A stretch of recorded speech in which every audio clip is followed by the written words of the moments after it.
La semaine de but, semaine de vérité pour le football ivoirien. Ce mardi, les clubs et les groupements ont rendez-vous pour faire avancer les choses, on dirait ainsi. Il faut qu'on avance. Le boss du football africain est bien Abidjan, il veille au grain. Plus question de tergiverser. Allons à l'essentiel. 2023 approche à grands pas et toute l'Afrique nous regarde. Relevons ensemble ce défi car au pays de l'hospitalité, on promet de faire la plus belle fête, la plus belle CAN. Mesdames, Messieurs, bonsoir et bienvenue à Vérité des Sports, version actualité. Et qu'est-ce qu'il y a au menu de ce VDS ? Donc, version actualité. Football, le grand patron du football africain en Côte d'Ivoire, 48 heures marathon pour Patrice Motsepe, faire le point de l'état d'avancement des préparatifs, des travaux pour la CAN 2023 et échanger avec l'exécutif ivoirien du football sur la pelouse. Rêve brisé pour la SEC Mimosa, les jeunes noirs battus et éliminés en Coupe de la Confédération. Retour sur les résultats, tous les résultats des Coupes africaines et puis du football au pays. Le FC San Pedro conforte sa position des leaders en Ligue 1. En Ligue 2, l'Africa chute à nouveau et le FC Adiaké coincé par le COSAP. Dans ce VDS, on parlera aussi de basket, de volleyball et de handball avec Don Bosco et Bandama, vainqueurs de la Super Coupe. VDS de ce jour, micro-présentation Brice Kwasi, collaboration Adoric, technique mise en onde sur la fête de Yo de Gafolo. Bonsoir Mouroubane. Bonsoir Brice Kwasi. Heureux de vous retrouver en très bonne forme. Salut Merci tout le monde et bienvenue. De l'actualité, les autres disciplines, on va débuter avec de l'escrime. Une vingtaine d'enseignants de niveau 1 instruits sur les techniques de base de l'escrime, comme il est de coutume depuis ces dernières années. L'objectif, c'est de permettre au club de toujours disposer des personnes qualifiées pour former les plus jeunes au nombre de 20 début de la saison. La fédération organise aucune remise à niveau de ces enseignants de niveau 1. Et ces enseignants ont été instruits sur les fondamentaux de l'escrime. Ayant beaucoup appris lors de cette formation, ces novices dans le métier d'entraîneur ont promis de faire bon usage. La réaction de quelques-uns. Comme Yannick de la Team Vision, je retiens de cette formation qu'il faut avoir un esprit d'équipe. Comme ce sont des enfants, la plupart conformes, donc on doit être d'abord attentif aux enfants, veiller à leur sécurité, aussi encourager les parents à laisser leurs enfants à venir participer au scrim. Aouma Grace Sephora du club Océan. Un bon entraîneur doit être motivateur, observateur et surtout communicateur. Tende Anne-Marie du club de Jupiter San Pedro. Nous avons appris beaucoup, comment marcher, comment avancer, la fente et bien d'autres choses encore. Doué Massoro Eric, je suis athlète. Cette formation-là m'a apporté un plus. Et ce que je suis en train de noter, c'est réellement les techniques. Parce que nous autres, on a appris un peu sur le tas. Et après, on a commencé à se forger avec quelques techniques. Aujourd'hui, je me rends compte qu'il y a d'autres techniques encore qui s'ajoutent à ce qu'on avait déjà connu au préalable. Et puis la saison démarre à la fin de ce mois d'avril. Et cette saison sera marquée par plusieurs activités. Pour plus de détails, plus de précisions, écoutons le président de l'escrime en Côte d'Ivoire, Théodore Gogouazadi.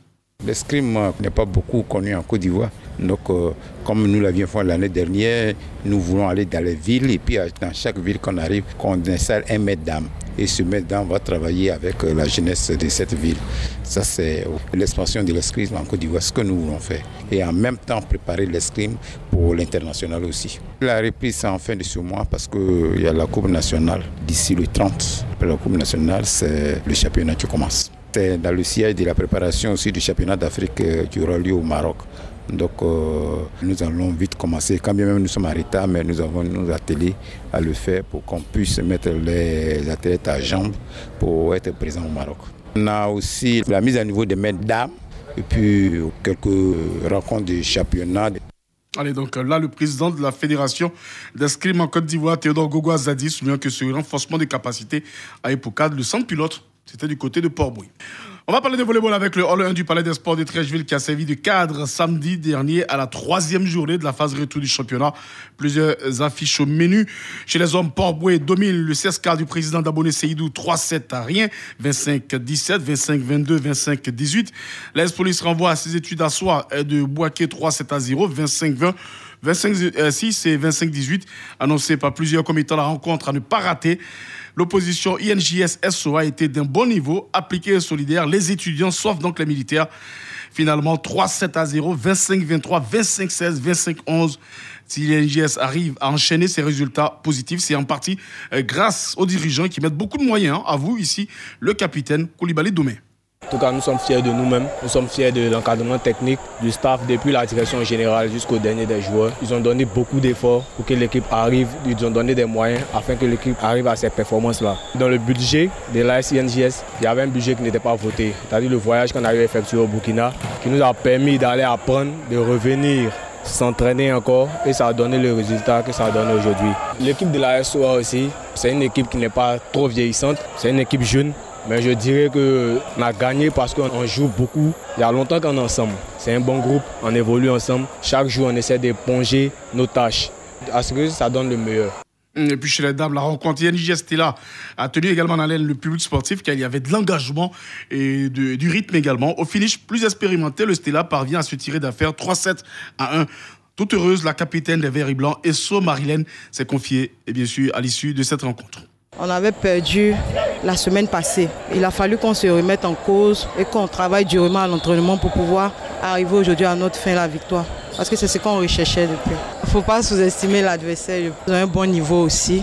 Peut-être que nous, on a été plus combatifs qu'elle. Voilà, c'est ce qui nous a valu la victoire aujourd'hui. Déjà, le match aller, c'était vraiment difficile parce qu'on n'avait pas repris les entraînements. Nous sommes allés jusqu'au tie-break avec la même équipe. Mais aujourd'hui, il fallait faire mieux pour pouvoir s'imposer. On avait un défi à relever, donc il fallait qu'on gagne aujourd'hui. On reste avec les sports du mais avec du volleyball, la Super Coupe 2022, compétition marquant d'ailleurs le début de la nouvelle saison du handball. C'est joué samedi dernier au Palais des Sports de Trècheville. Bandama Handball Club de Tiasalé en dames et Renaissance Don Bosco chez les hommes sont les vainqueurs. Et puis du côté des dames, donc le Bandama et avant le coup d'envoi, les filles d'abord d'Habitat, championne en titre, pâtaient avec la faveur des pronostics. Mais très rapidement, les joueuses de Bandama, avec l'arrivée des renforts de taille, dont Claudia Yanga, Josie, la Camerounaise, et Amon Olive, tous deux transfuges d'ailleurs de l'Afrique Sport d'Abidjan, imposent le rythme à la rencontre jusqu'au coup de sifflet. Score final 30 pour Bandama, 25 pour Habitat. Victoire donc de Bandama, l'équipe de Tiasalé. La joie du coach Yavo Christophe de Tiasalé au terme de cette victoire, de ce sacre de l'équipe de Bandama. On revient de 8 mois d'intersaison, nous sommes en train de reprendre notre saison, c'est déjà bon de commencer avec une victoire. Vous avez vu que pendant le match, les automatistes ne sont pas encore au rendez-vous. Nous sommes en train de travailler, rentrer dans ce championnat-là avec un peu de calme. Quand nous allons retrouver les automatistes, ça sera bien, mais c'est déjà bon de commencer une saison avec une victoire, pas face à n'importe quelle équipe, à l'équipe championne de l'année précédente, c'est déjà bon pour le moral. Aujourd'hui, c'est le calme de mes filles, c'est l'envie de remonter sur le podium qui a fait la différence et le travail que nous avons fait à l'entraînement, elles sont venues, elles ont répondu favorablement et c'est ce qui a fait la différence aujourd'hui. Bandama qui triomphe donc d'Habitat. Et puis chez les hommes, on l'a dit, Renaissance Don Bosco était également face au champion de la saison. Le Resta, les frères Heyman étaient dans un grand soirée puisqu'ils ont dominé vraiment cette rencontre. Pas étonnant que Aliman Aka Daniel soit désigné meilleur joueur de cette rencontre. À la mi-temps, Don Bosco menait déjà 11-7. Les poulains de Bléoué, Nicolas se sont réveillés dans la seconde partie, mais leur détermination n'a pas empêché tout de même Don Bosco de gagner et finalement 21-19. Victoire donc de Don Bosco, cette présente. On va écouter d'ailleurs la réaction de Diarasouba Mamadou. D'entrée de jeu, Resta était vraiment partie favori. C'est un sentiment de satisfaction pour nous. Nous sommes en train de préparer aussi la compétition africaine. Je pense que c'est un très bon match test. Ça nous permet quand même donc de voir ce qu'il faut améliorer afin vraiment de faire bonne figure à la compétition africaine. Vous savez que le handball aujourd'hui, c'est un sport qui va très vite. Donc il faut pouvoir marquer des buts sans trop souffrir. Donc aujourd'hui, on a fait 100% de la défense. Mais bon, au niveau de l'attaque, on n'a pas pu profiter des opportunités dans les contre-attaques. Et puis, cette édition a réuni dans une même salle l'ancienne gloire, président des clubs, encadreur et joueurs. Et cela a connu un franc succès. La satisfaction du président, le président de la fédération, Dr Abaka Karaboui. Je suis un président heureux d'avoir pu organiser cette activité, l'avoir si bien menée. On a eu 2 très belles rencontres et à l'issue desquelles les meilleurs l'ont emporté. Je pense que tous ceux qui ont assisté étaient vraiment heureux et c'est l'objectif. Je remercie donc tout mon comité d'organisation. Il faut savoir que cette activité-là lance le début des activités de handball. Donc les activités de handball sont lancées pour la saison 2022. Nous avons un calendrier assez chargé qui va débuter donc dès le week-end prochain avec le championnat national de première division. Dans la foulée, nous allons également dans 2 semaines débuter le championnat de deuxième division et également le championnat jeune. Amourou, la saison est lancée au niveau du handball avec notamment la victoire en Super Coupe de la formation de Bandama chez les dames et puis Renaissance Don Bosco au niveau des hommes. On a vu évidemment de la détermination, de l'engagement, mais au-delà de tout, un engouement certain au niveau de Trècheville. Oui, un engouement, disons certains, progressivement, ils sont en train de réveiller le public qui est féru de handball. Et donc, cette discipline a bénéficié de l'apport d'un auditeur qui est venu faire un audit structurelle, voir comment il faut ramener les spectateurs au niveau de handball. Je pense que après l'audit, c'est certainement les fruits qui ont porté. Les gens ont commencé à venir nombreux voir les jeunes filles et puis les jeunes hommes. Mais ce que je souhaite, c'est que vraiment cela puisse impacter positivement l'équipe nationale qui, depuis un certain moment donné, végète aussi. On participe même plus aux compétitions internationales. Ouais. Or, vous avez de grands pays comme l'Angola qui ont fait venir ici des entraîneurs pour s'aguerrir. Donc, le championnat qui reprend avec de très, très bonnes dispositions de jeunes filles et puis de jeunes hommes, je pense que c'est tant mieux pour le président, Dr Karaboué. Allez, justement, parlant de cela, on a vu également qu'il y a eu quelques transferts, parce que là, on retrouve Eyanga Claudia qui était du côté de l'Africa Sport Abidjan. Aujourd'hui, l'Africa qui faisait tellement peur a cédé sa place tout de même à l'équipe d'Habitat d'Abobo et à Bandama. Comme quoi, Paul Gogo a désormais un peu... plus totalement l'équipe, l'homme fort du handball, parce qu'à un moment donné, l'Afrique a été quasi dominée totalement en cette discipline. Effectivement, j'ai vu dans le dernier, dans le bureau de M. Kyotea, il était chargé de handball, mais il faut dire que l'homme a pris quand même de l'âge, la motivation a pris du plomb dans l'aile. Aujourd'hui, certaines de ces joueuses préfèrent aller à Bobon Handball et Habitat Handball. Et vous avez, ce sont des joueuses très très jeunes et vraiment qui ont de la motivation et qui sont encadrées. Lorsque nous avons fait... Ouais, on a eu le temps de les voir à Bobo, d'ailleurs, à l'émission Radio Décentralisée, d'ailleurs. Ils ont montré comment ils s'entraînent dans des conditions difficiles. Il faut dire que c'est la joie de jouer. Ce ne sont pas des professionnels et elles arrivent à prendre le dessus sur l'Africa. Ça, il faut leur tirer le chapeau. Dans 2 ans, ce sera une équipe vraiment imprenable, à condition que l'encadrement continue toujours de veiller sur ces jeunes filles. Allez, bravo donc à l'équipe de Bandama et surtout à l'équipe du Renaissance Don Bosco.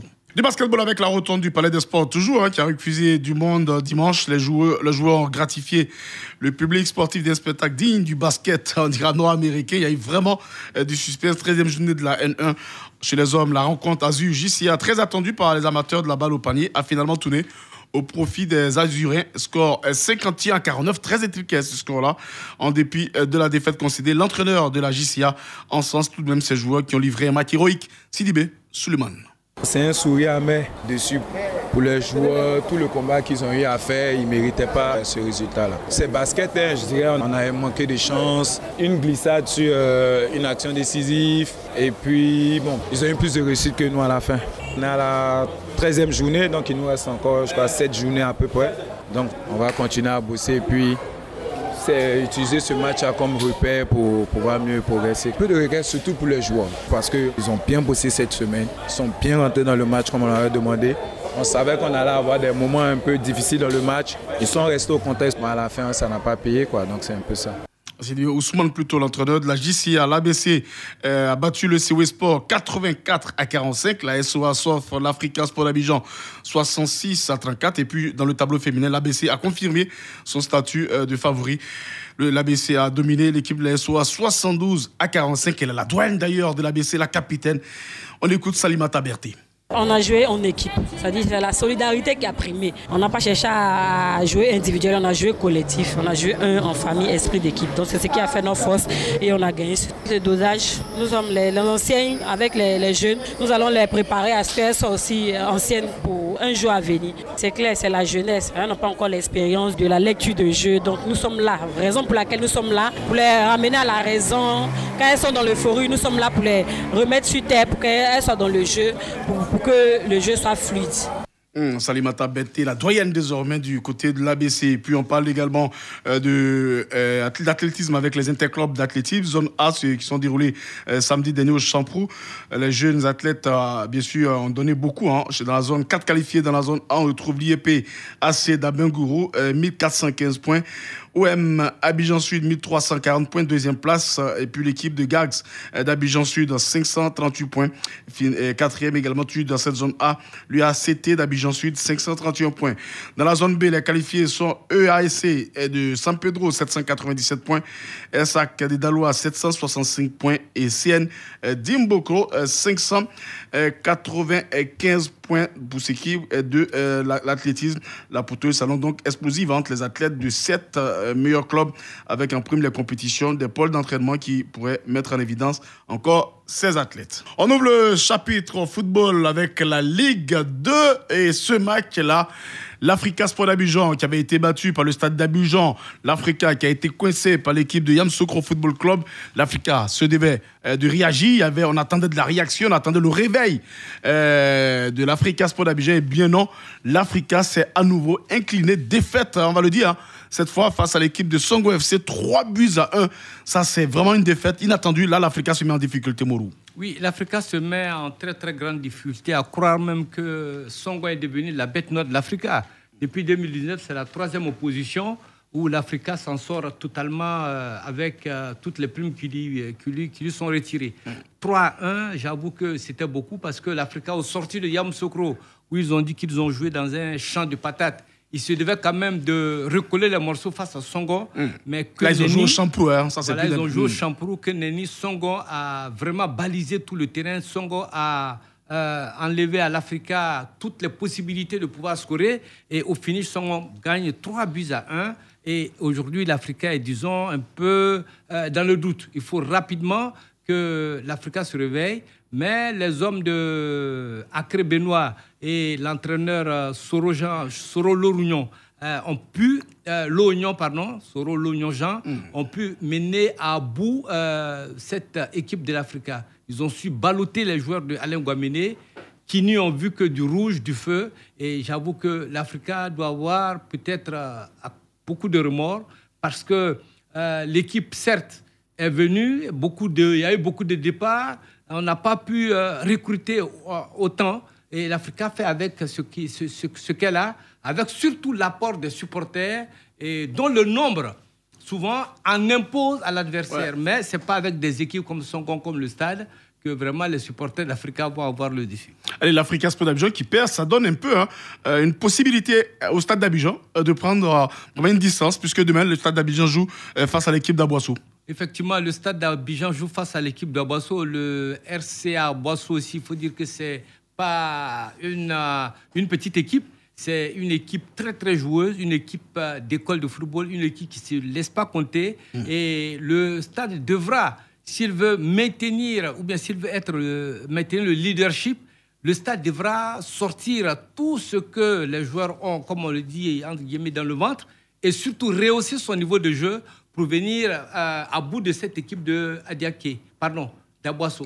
Parce que c'est une équipe très juste, comme je le disais, qui est complémentaire dans toutes ses lignes et qui a aussi un très très bon terrain à Yenoa. La fois passée, nous nous sommes trompés en parlant du stade à Yenoa, qui est un stade clôturé de l'intérieur du pays. Il y a d'abord une clôture en mur et puis une autre clôture en grillage qui couvre ce terrain. Donc j'avoue que très bientôt nous irons visiter le stade. Le stade d'Aboissou qui a été inauguré ce week-end d'ailleurs, oui, en présence même du chef du gouvernement, le Premier ministre et le président du conseil régional Kaoulé. Un beau stade avec tribune désormais.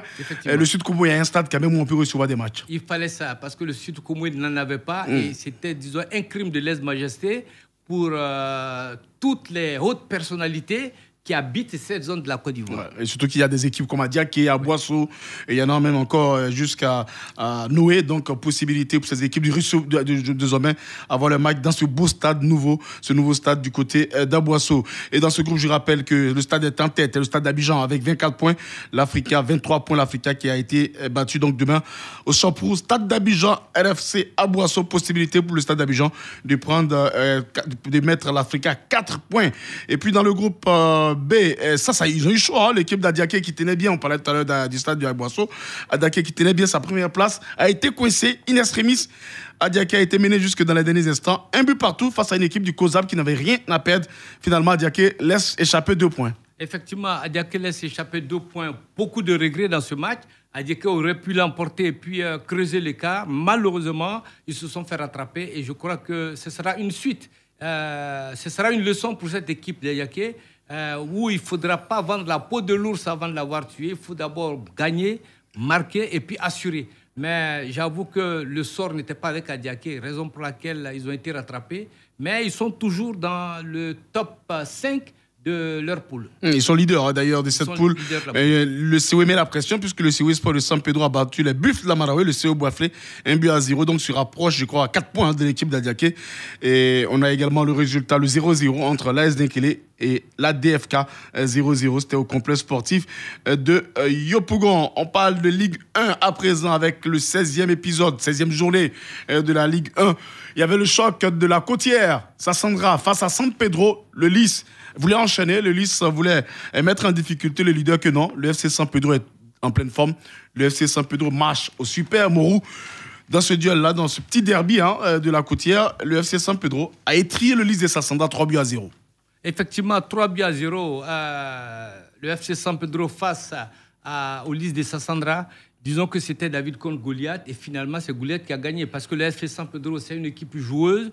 Je crois que les deux équipes n'ont pas le même calibre quant aux investissements qui ont été injectés dans ces équipes-là, quant aux infrastructures sportives dont elles disposent, quant même à l'expérience. Certes, on nous dira que c'est les jeunes qui viennent de part et d'autre, mais il faut dire que San Pedro bénéficie souvent de l'apport de techniciens expatriés qui viennent donner de leur savoir à cette équipe-là. Et donc, c'est un derby qui peut-être progressivement, M. Diamamadou, avec le temps, va se forger aux côtés des grands et va pouvoir tenir tête à l'équipe de FC San Pedro. Pour le moment, disons qu'ils n'ont pas fait trop mauvaise grise. Certainement qu'ils vont se reprendre et sait-on jamais pour la prochaine confrontation. Mais San Pedro, c'est encore une autre équipe au-dessus quand même. Allez, voyez un peu ces résultats, 34 points, ils sont leaders. Est-ce que vous voyez cette saison, malgré les Macaritas, on en parlera tout à l'heure, de la SEC Mimosa, le FC San Pedro, est-ce que vous voyez cette équipe-là capable d'aller décrocher enfin le titre de champion de Côte d'Ivoire? Bon, le titre de champion, il faut dire, la SEC revient de Berkane avec la désillusion, certes, mais la SEC voudra repartir à la conquête de l'Afrique. Est-ce que les différents matchs en retard de la SEC qui seront programmés par-ci, par-là, la SEC ne va pas prendre le dessus et dépasser San Pedro? Mais je crois qu'à cette allure, San Pedro est bien parti pour disputer le titre de leadership avec la SEC d'Abidjan. Ça, il faudra compter avec ces portuaires qui ont vraiment les dents longues. Leur président, c'est le vœu pieux de leur président, Achicha, mais aussi il a un peu ce côté de vouloir chaque fois revendre des joueurs, les bons, vers la Tunisie, vers le Maghreb et autres, pour toujours faire développer les infrastructures ici. Sinon, s'il laissait ses joueurs sur le bord de la lagune et briller, ne serait-ce que 3 saisons, je parie que San Pedro pourrait éventuellement non seulement titiller le leadership du championnat ivoirien, mais pourquoi pas, au niveau africain, San Pedro ne serait pas aussi ridicule que ça. Et puis il y a eu un beau choc entre les mal classés, mais là ils enchaînent depuis le décès de leur président, le président Sanogo. Le Sol FC a battu le CO Korogo, 2e victoire d'affilée pour le Sol FC, en hommage d'une fois à leur président, le président Sanogo. Effectivement, Sol FC qui bat Korogo de notre ami Ouattara Bakary, de notre aîné Ouattara Bakary. On se demande qu'est-ce que le FC Korogo a pu bien faire, mais c'est aussi un match de football. Sol FC ne s'en laisse pas compter. Sol FC, c'est une équipe joueuse du vivant même de leur président, Sanogo Soul.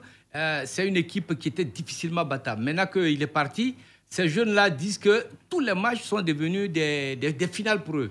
Il faut marquer, il faut gagner. Il faut toujours faire honneur à la mémoire de ce dirigeant qui, malheureusement, charismatique, est parti trop tôt. Et donc, Sol FC, quand elle se trouve devant des équipes qui ne font pas le poids, Sol FC arrive très très vite à prendre le dessus. N'oublions pas que Sol FC a bénéficié de l'apport de Ambak et du Premier ministre en son temps, et aujourd'hui aussi du Grand Soul qui est parti. Mais c'est une équipe qui ne se sent pas orpheline, qui joue pour tous ceux qui l'ont aidé. Et je pense qu'il faut, pour battre cette équipe, il faut d'abord arriver à vaincre dans l'esprit des joueurs la présence de ces icônes-là, qui sont très tôt partis, mais que les enfants n'ont pas oublié et qui jouent toujours pour, disons, pérenniser l'image de ces icônes qui ont beaucoup donné à Sol FC. Sol FC, d'abord, je rappelle qu'il a battu donc le CO Koro 2-1. Il y a eu des matchs nuls. Afad, Azida Bengoro 0-0. On va écouter d'ailleurs la réaction du président délégué de l'Azida Bengoro, le président Diomandé. Une déception parce que nous sommes à la 3e journée des matchs en retour et nous n'arrivons pas à décoller. Nous sommes à 1 point sur 3 matchs joués. Donc c'est une déception, mais je pense que nous saurons trouver les mots pour que les enfants puissent se réveiller. Parce que nous ne sommes pas loin de la zone rouge et nous ne devons pas nous contenter des matchs nuls. Chaque match doit être un match de coupe. Et ce que nous avons vu aujourd'hui, franchement, je ne suis pas content des enfants, mais je pense qu'ils vont se réveiller pour nous donner le maximum de points. Allez, monsieur, la déception du président du Mandé. Déception également du côté de la FAD, dernier au classement. Attention à la FAD, Laurent Boli, le président délégué de la FAD. Dans la position dans laquelle nous trouvions en ce moment, c'est vraiment dommage. Vous voyez, c'est pour ça qu'on se bat. Dans notre football ivoirien, pour qu'il y ait des compétitions de jeunes, je le dis tous les jours, on n'apprend pas à jouer en première division. En première division, on vient pour concrétiser tout le savoir-faire, tout ce qu'on a appris en dessous. Malheureusement, ces jeunes, vous voyez, ils sont petits de qualité. Il faut être patient, il faut leur donner un peu de temps de jeu. Dès qu'ils sont bons, après, ils partent à l'étranger pour la fierté de notre pays. Malheureusement, c'est en première division et aujourd'hui, on le paye cash. Vous voyez, vous êtes contents. Mais c'est la première fois qu'ils jouent en championnat. C'est nouveau, mais ça fait mal, ça fait mal. On va continuer à travailler. On espère que prochainement, ils auront le mécanisme, les automatismes pour la mettre au fond, pour faire le bon geste. Laurent Boli, et puis je rappelle également autre résultat. Le RCA Racing Club d'Abidjan, le Bafing, on fait 0-0. Cissé Logosina, il est le président du Racing. Il fustige déjà la programmation des matchs, puisque la SEC a 5 matchs à jouer. Il n'est pas du tout content. On écoute Cissé. Pour moi, il ne faut pas être trop prétentieux. Cette année, c'est l'année de découverte pour ces gamins-là, qui auront encore 2-3 ans devant eux pour compétir avant d'avoir les 18 ans pour essayer de rêver à autre chose. Pour moi, aujourd'hui, c'est de se maintenir. Petit à petit, on est en train d'atteindre un peu l'objectif, on est en train de gratter un peu le maintien. Et je ne vis pas le podium parce que là, je pense que les premiers sont très loin. Regarde l'Afrique a 5 matchs en retard, ce qui n'est pas normal dans une compétition. La fédération joue le jeu pour maintenir 5 matchs en retard pour la SEC et je pense que le titre est difficilement jouable. Amourou, est-ce que vous partagez un peu la colère de Cissé? Il le dit, clairement, la SEC a 5 matchs en retard, 5 matchs à jouer, ça fait pratiquement 15 points. En cas de victoire, la SEC sera leader de ce championnat-là. Est-ce qu'il a raison de grogner parce qu'il le dit hors antenne, on aurait pu bloquer un peu la seconde phase et avant de lancer, bien sûr, le championnat, permettre à la SEC de jouer 2 ou 3 matchs. Mais 5 matchs, vraiment, c'est beaucoup pour la SEC. Oui, 5 matchs, c'est beaucoup pour la SEC. On n'a pas cessé de parler de cela. À l'époque où nous en avons parlé ici, on nous a dit que l'Africa, même en 1986, avait près de 8 matchs. J'ai dit, mais il ne faut pas prendre les mauvais exemples pour en faire des modèles. Nous sommes en 2022, il faut voir ce qui est positif. 5 matchs, c'est vraiment beaucoup, mais à l'impossibilité n'est tenue. La SEC devait voyager au Bénin, la SEC a joué pratiquement sous ces matchs de la Coupe de la Confédération à l'extérieur. Et les joueurs, ils viennent quand même, ils sont fatigués. Il faut leur permettre aussi de faire avec. Mais ce n'est pas évident que tous les 5 matchs, la SEC puisse les gagner. Sait-on jamais. Mais à regarder la configuration, ça peut frustrer. Et le Racing Club et le FC San Pedro, qui seront là incapables d'assister. C'est comme si vous êtes confronté à quelqu'un pour le titre et vous finissez de jouer tous vos matchs. Vous ne faites qu'assister l'autre pour jouer. On ne sait jamais qu'est-ce qui peut advenir. Surtout que beaucoup de choses se disent dans les coulisses au propos de la SEC. Ils ont le plus grand nombre de supporters. Ils ont ceci, ils ont cela. Donc, il va sans dire qu'il faudra beaucoup se méfier. Et le président a tout le loisir de ne pas être content de la programmation de ces différents matchs-là. Mais c'est la fédération qui l'a programmé. On fait avec. Et puis, bon, on en va en tirer les leçons pour qu'à l'avenir, on ne puisse pas accumuler autant de matchs en retard qui pourraient être déterminants dans l'obtention du titre. Et cela pourrait peut-être désavantager les autres concurrents. Ça, c'est clair. Premier, je rappelle dans cette poule et je rappelle également pour aujourd'hui le réveil de l'UAC Bassam qui a battu il y a quelques instants l'équipe du Boac FC 1-0. Et en ce moment, SOA Sporting, le leader, c'est le FC San Pedro, 34 points. Deuxième, le Bafing, 29 points. Le troisième, le Sporting, 27 points. La SEC a 5 matchs en retard, 26 points. En cas de victoire, ça fera 41 points. Ils vont être leaders. Le Racing Club a 24 points. Et puis au bas du tableau, on retrouve 10e, Boac FC, 16 points. Pareil, Plazy, 16 points. Les CO Korogo, 14 points. Rejoint aujourd'hui par l'UAC Bassam, 14 points. Et puis la FAD reste dernier, 10 points. Donc ça promet la bagarre au bas du tableau. On va rapidement sur le continent pour parler également de la SEC Mimosa. On le disait, la SEC avait a assuré un match nul ou une victoire, mais on savait que ça allait être difficile du côté du Maroc de gagner. Il fallait assurer ce match nul. Moro, on espérait voir la SEC jouer les quarts de finale, que non. La SEC a été battue. Penalty transformé, 28e minute de jeu. Le RS Berkane qualifié. Simba qui a gagné 4-0 qualifié. La SEC, bref, brisé pour les jaunes noirs. C'était hier du côté du stade, du côté du Maroc face à RS Berkane. Score 1-0 qui valide le ticket pour les Marocains. Oui, score 1-0, un pénalty à la 28e minute de jeu de la première mi-temps et la SEC n'a pas pu revenir à ce score. Lorsqu'on a vu cette équipe de la SEC face à Berkane au stade Général Mathieu Kérékou à Cotonou, on s'est dit que même au match retour, cette équipe de Berkane ne pouvait pas venir à bout de cette équipe joueuse de la SEC qu'on a vue avec un Kiaziz dans toute sa splendeur, avec Konaté Karim et bien d'autres joueurs qui ont donné vraiment beaucoup de fil à retordre à l'équipe de Berkane. On n'a pas compris comment la SEC a pu trébucher à Berkane. Mais le sport, c'est le sport.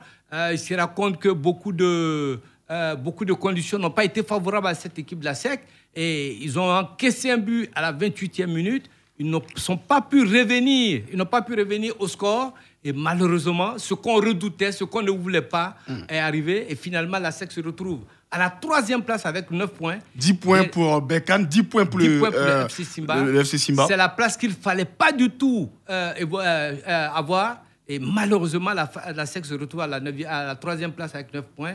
Avec l'Union sportive de la gendarmerie du Niger. Finalement, c'est les deux qui vont dire adieu à la coupe.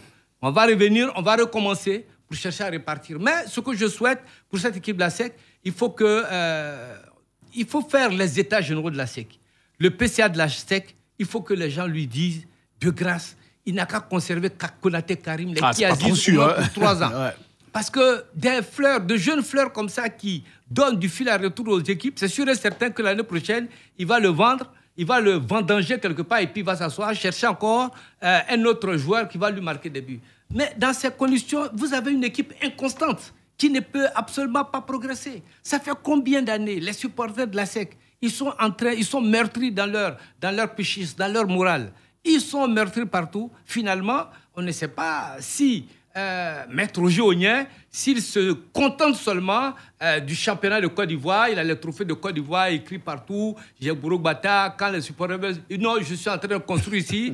Mais attendez, il faut savoir au moins aller un jour. On prend un seul trophée à la tête de l'Afrique depuis 1998.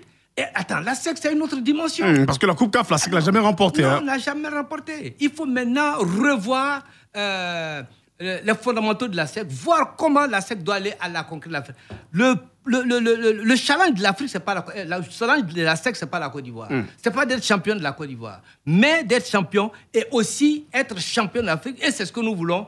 Mais aller vendanger tant d'argent, avoir de si nombreux joueurs. Si on fait le bilan sur les 10 dernières années, il est l'un des présidents qui a vendu le plus de joueurs. Mais ça a rapporté quoi à la SEC? De l'argent pour construire Borobata. Et le club n'a qu'un seul trophée de Ligue des Champions depuis 1998. J'avoue que la moisson est vraiment maigre. Alors, je rappelle également que la SEC a des regrets, parce qu'on n'a même pas pris du côté de la SEC un point à l'extérieur, ni au Niger, ni en Tanzanie, et encore moins encore du côté du Maroc. C'est là la différence. 3 matchs, même si c'est vrai que la SEC a joué la quasi-totalité de ces matchs à l'extérieur. On lit d'ailleurs quelques écrits de nos auditeurs. Bonsoir Brice, je dis grand bravo à mon club, la SEC Mimosa, pour son parcours en Coupe CAF, qui a joué tous ces matchs à l'extérieur et être éliminé sur le fil. Cela mérite des encouragements. Je pense que cela doit donner des idées aux actionnaires pour la construction d'un stade moderne. Merci Jean-Paul Kwaku depuis 2 plateaux, Kratos. Et puis on a également l'écrit de Amidou Kone. Bonsoir Brice Coissier, c'est consultant, je vous suis depuis Divo, quartier Dialogue. Je suis tellement découragé en tant qu'actionnaire, mais découragement n'est pas un mot. On va se concentrer sur le championnat pour être champion et continuer l'année prochaine. Excellente émission à vous. Et il y a quelques écrits comme ça. Je rappelle également en Coupe de la Confédération, on connaît les 8 qualifiés pour les quarts de finale dans le RS Berkane, Simba FC, Al-Ittihad du Tripoli, Pyramide FC, tout puissant Mazembe qui valide son ticket, Al-Ali, Al-Masri, Al-Ali de Tripoli et puis Orlando Pirates. En Ligue des Champions, les 8 qualifiés, quart de finale, Mamelodi Sundowns, Al-Ali d'Égypte, Raja de Casablanca, Entente Sétif, Espérance de Tunis, CR Belouizdad et Pétrole d'Angola, ROAC de Casablanca. On joue pratiquement une compétition nord-africaine en Ligue des Champions parce qu'on retrouve quasiment 6 clubs de l'Afrique du Nord. Mais là aussi, la grosse déception vient du Oroya de Guinée. Malgré les moyens mis par son président, malgré le recrutement, le Oroya a du mal. Effectivement, le Roya a du mal. Il faut dire que c'est dernièrement, il y a à peine 2 ans que Antonio sera en train de mettre le paquet. Il ne faut pas s'attendre à récolter des fruits avant les 5 années. Il faut attendre d'abord que ces joueurs-là puissent s'aguerrir. Et il va aussi faire appel à d'autres joueurs venant de d'autres horizons de l'Afrique. Et pourquoi pas de certains championnats européens, des joueurs, je dirais, qui n'ont pas pu percer en Europe ou bien au Maghreb, qui vont venir renforcer le Roya. C'est une leçon que cette équipe-là doit prendre et surtout s'en sortir. Je pense que dans les 5 ans à venir, avec le recrutement qui se fait, avec les moyens qui se mettent en place, c'est sûr et certain que le Roya va s'en sortir. N'oublions pas que des joueurs ivoiriens, des natifs ivoiriens vont même jouer au Roya. Et vraiment, ce sont des salaires mirobolants qu'on leur donne. Et je pense que progressivement, cette équipe-là va faire parler d'elle. Allez, je rappelle que le tirage au sort, c'est demain mardi au Caire.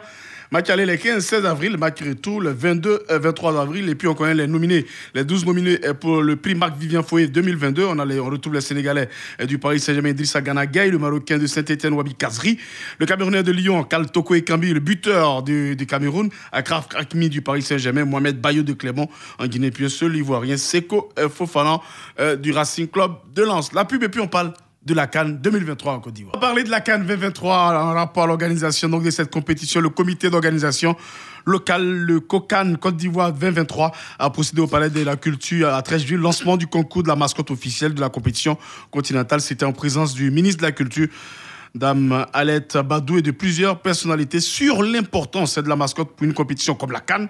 Écoutons les explications du ministre Amicha François, président d'ailleurs du COCAN Côte d'Ivoire 2023.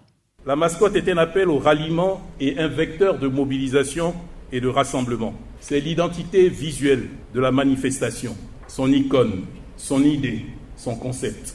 La mascotte doit être engageante non seulement pour la Côte d'Ivoire, mais aussi pour l'Afrique et pour le monde. Et elle doit proposer une illustration vivante du thème de notre compétition qui, faut-il le rappeler, est Côte d'Ivoire 2023, la CAN de l'hospitalité. Cette hospitalité qui n'est pas seulement accueil de l'autre, mais également respect et tolérance de l'autre dans sa différence et dans sa diversité culturelle. Le ministre Amicha François Puissant Seydou est membre de la cellule juridique du COCAN. Il donne de plus en plus d'informations sur ce concours de la mascotte Côte d'Ivoire 2023.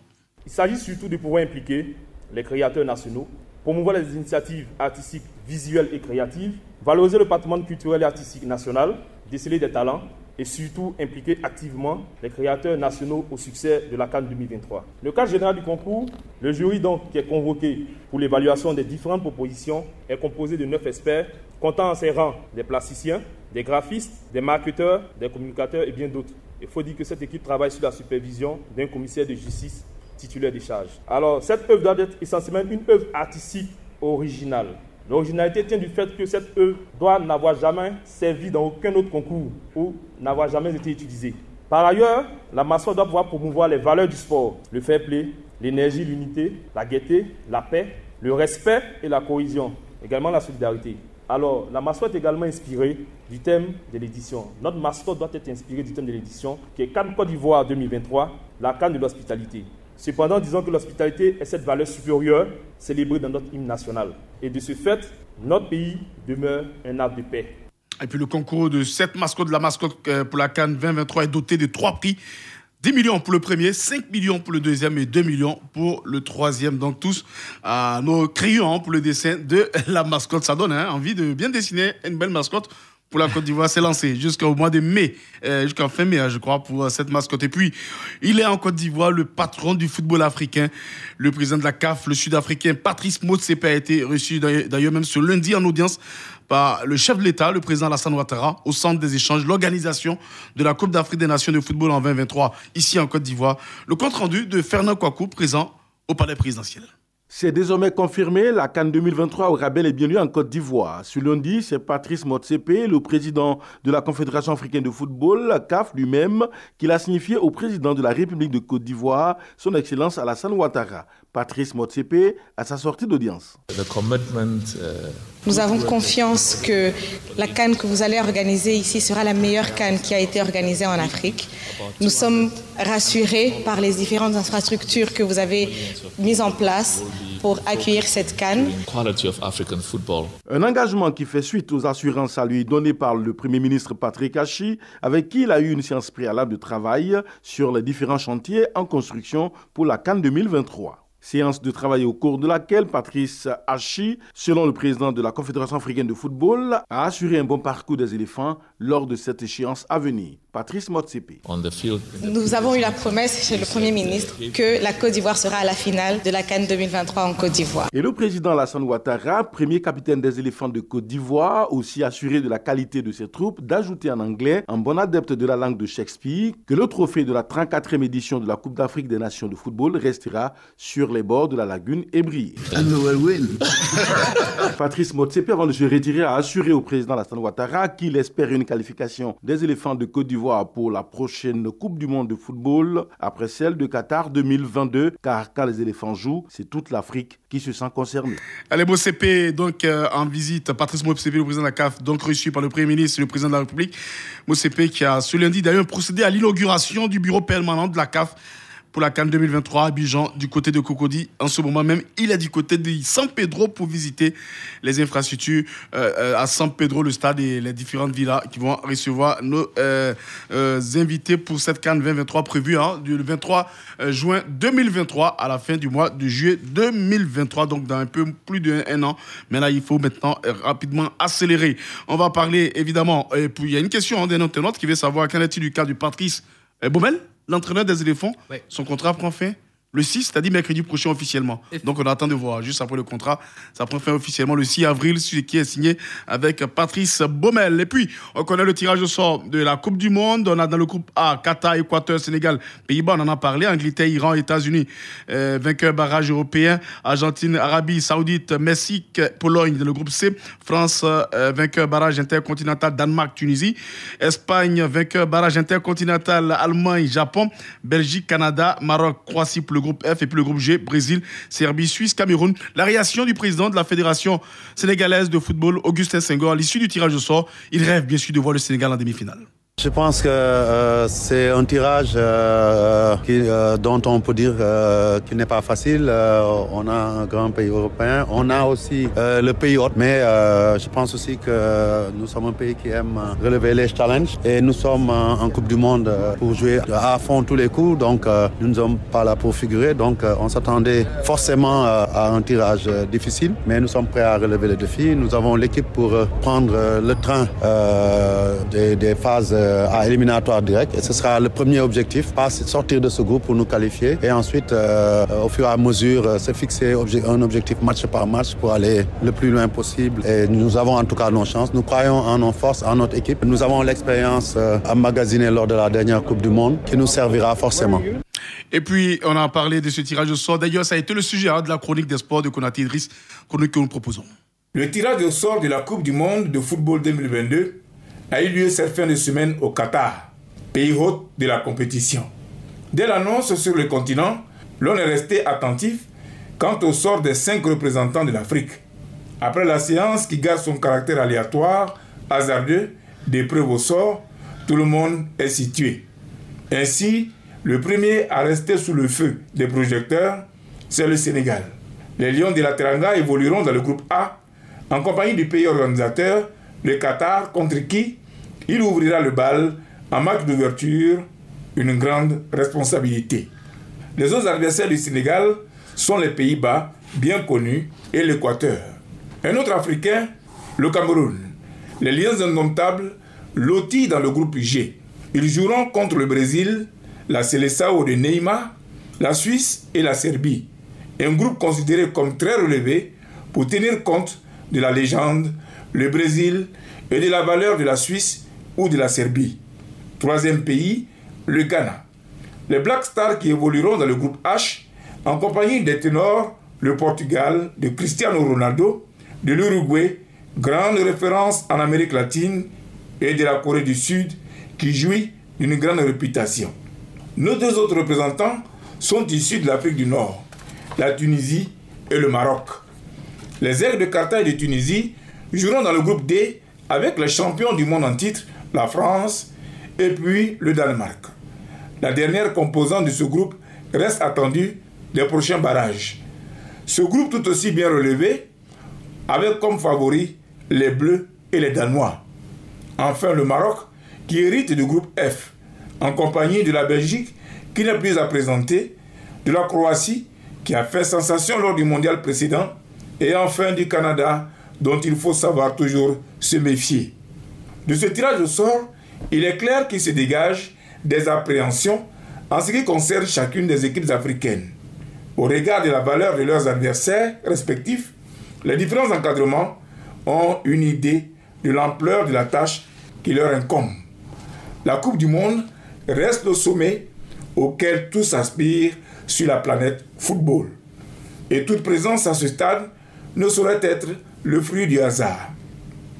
Nos 5 représentants sont attendus et les vœux que tous nous formulons, c'est qu'enfin puisse être atteint le cap des demi-finales que jamais une équipe africaine n'a pu obtenir dans l'histoire de la Coupe du Monde.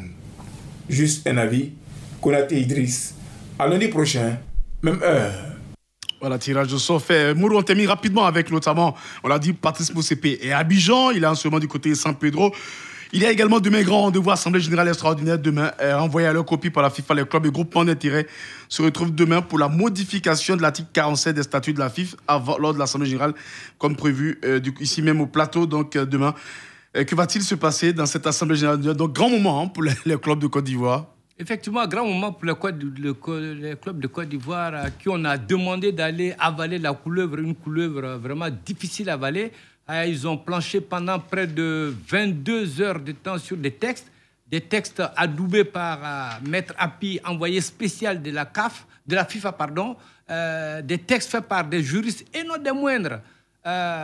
Maître professeur Martin Bléou et patatras la CAF, la FIFA rejette tous ces textes en parlant de catégorisation de ceci, de cela. On leur demande de revoir le nombre de parrainages. Certainement qu'ils vont revoir ce nombre de parrainages pour qu'il y ait un éclairci et surtout l'entente au sein des présidents du club pour que la Côte d'Ivoire puisse jouer une très très bonne CAN en 2023. On attend de voir ce que ça va donner demain. Merci à tous de nous avoir suivis. N'oubliez pas le journal dans quelques minutes avec Timo Kodirasuba. Merci, bonne soirée et continuez de suivre les programmes de Radio Côte d'Ivoire. Radio Côte d'Ivoire, Abidjan 88.fm.